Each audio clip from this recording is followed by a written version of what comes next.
रामकृष्ण हरी माऊली। मी सिद्धेश ताकवले। जय हरी विठ्ठल सहप्रायोजक राजबिंदू आणि green gold seeds या कार्यक्रमात आपलं सर्वांचं स्वागत।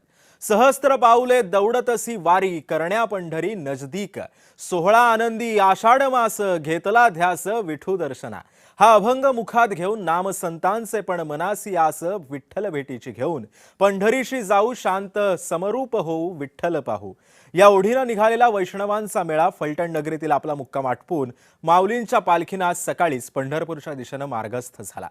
हरिनामाचा गजर करत पालखी रविवारी सायंकाळी सातारा जिल्ह्याच्या सीमेवरती बरड या गावी विसावली।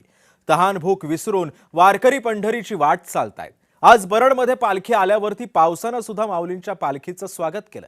काही काळ आलेल्या या पावसानं वारकऱ्यांची काही काळासाठी तारंबळ उडाली, मात्र या उकाड्यापासून वारकऱ्यांना या पावसानं काहीसा दिलासा सुद्धा दिलाय।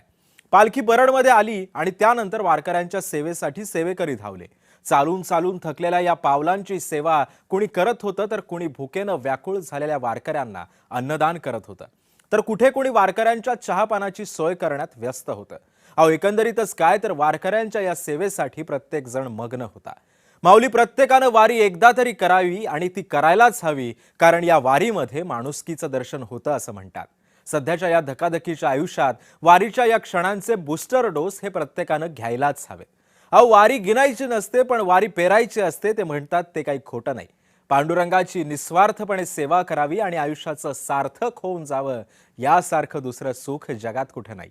ज्ञानोबांची पालखी आज बरडमध्ये मुक्कामी आहे, तर दुसरीकडे संत तुकाराम महाराजांची पालखी आज निमगाव केतकीमध्ये मुक्कामी आहे। शब्दांचे इमान अक्षरांचे रान, अभंगाचे पान तुकाराम।